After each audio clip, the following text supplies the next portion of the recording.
ఒక సముద్రం అడుగున పురాతన హిందూ దేవాలయం మునిగి ఉంది. ఆ దేవాలయం సముద్రం అడుగున ఎన్ని వేల సంవత్సరాల నుంచి మునిగి ఉందో ఎవరూ కరెక్ట్ గా చెప్పలేకపోతున్నారట. ఈ దేవాలయం చరిత్ర ఏంటి, ఇది ఏ విధంగా బయటపడింది, ఇది ఏ ప్రదేశంలో ఉంది అనే విషయాల గురించి తెలుసుకునే ముందు టీ టాక్ ఛానల్ సబ్స్క్రైబ్ చేయటం మాత్రం మర్చిపోకండి. అందం ఆరోగ్యం గురించి విలువైన టిప్స్ తెలుసుకోవాలంటే మా కొత్త ఛానల్ మై టిప్ ఛానల్ కూడా సబ్స్క్రైబ్ చేయండి. ఈ ఛానల్ లింక్ డిస్క్రిప్షన్ లో ఉంటుంది, తప్పక సబ్స్క్రైబ్ చేయండి. ఇక విషయంలోకి వెళ్దాం.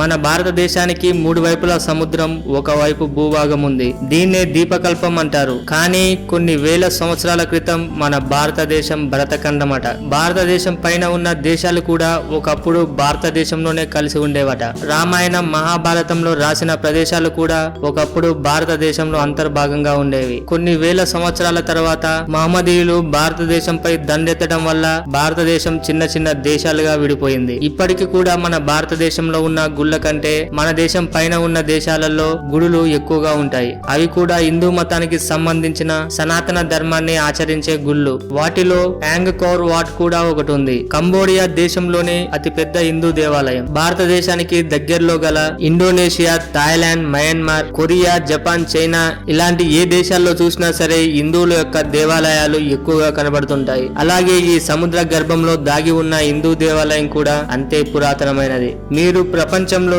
ఈ రోజుల్లో కూడా ఏ ప్రాంతానికి వెళ్ళినా అక్కడ హిందూయిజంతో కూడిన సనాతన ధర్మాలు మీకు కనబడుతూనే ఉంటాయి. హిందూయిజానికి సుమారుగా 12,000 సంవత్సరాల పురాతన చరిత్రే ఉంది. మనకి ఎంతో పవిత్రమైన రామాయణంలో ఉన్న రామసేతు గురించి కూడా మనకి తెలిసే ఉంటుంది. ఇప్పటికి కూడా మనం శాటిలైట్ నుంచి ఫోటోలు తీస్తే శ్రీలంక నుంచి భారతదేశానికి ఆ రోజుల్లో రామాయణంలో చర్చించుకున్న రామసేతు కూడా కనపడుతుంది. అలాగే మహాభారతంలో చర్చించుకున్న ద్వారక కూడా సముద్ర గర్భంలో ఈ రోజు కూడా కనపడుతుంది. ఈ విధంగా భూమిపైన ఉన్న ఎన్నో ఆలయాలు, అద్భుత నగరాలు, పుణ్యక్షేత్రాలు భూమిపై ఉన్న వాతావరణం మార్పుల వల్ల సముద్రం వీటిని ముంచేసింది. ఈ సముద్ర గర్భంలో ఉండే ఈ అద్భుతమైన హిందూ దేవాలయం కూడా ఒకప్పుడు భూమిపైన ఉండేదేమో, సముద్రం ముంచేయడం వల్ల ఇవి మునిగిపోయాయేమో అనిపిస్తుంది. ఈ దేవాలయం ఇండోనేషియాలోని బాలి అనే టౌన్ లో పెమిటేరియన్ అనే విలేజ్ కి దగ్గరలో ఉన్న సముద్రంలోని అంతర్భాగంలో ఈ ఆలయం ఉంది. ఈ సముద్రం అడుగునున్న ఈ దేవాలయాన్ని టెంపుల్ గార్డెన్ తమంతురా అని పిలుస్తున్నారు.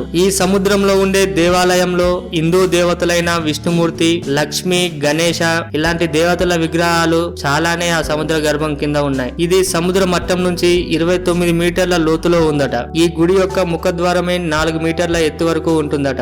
ఈ గుడి పైన రీసెర్చ్ చేయడానికి ఆర్కియాలజీ డిపార్ట్మెంట్ రంగంలోకి దిగింది. కొన్ని వేల సంవత్సరాలుగా పురాతనమైన ఈ గుడి సముద్రం లోపల కట్టారా లేకపోతే భూమిపైనే కట్టిన తర్వాత సముద్రం ముంచేసిందా అనే విషయం మాత్రం తెలియడం లేదట. బెంటార్ అనే వ్యక్తి స్కూబా డైవింగ్ చేస్తున్నప్పుడు ఈ గుడిని మొదటిసారిగా అతను చూశాడట. 2000 సంవత్సరంలో కరంగ్లేస్తరి ప్రాజెక్ట్ కింద అతను పై దేశాల నుంచి కొన్ని ఫండ్స్ ను సేకరించి దీన్ని మళ్లీ పునర్నిర్మించాలని ఎంతో ట్రై చేశారట. ఆ రోజుల్లో ఈ సముద్ర గర్భంలో ఉన్న గుడి గురించి ప్రపంచానికి అంతగా తెలియలేదు. కాకపోతే 2005లో అతను ప్రమాదవశాత్తు నీటిలోనే మునిగి చనిపోయాడట.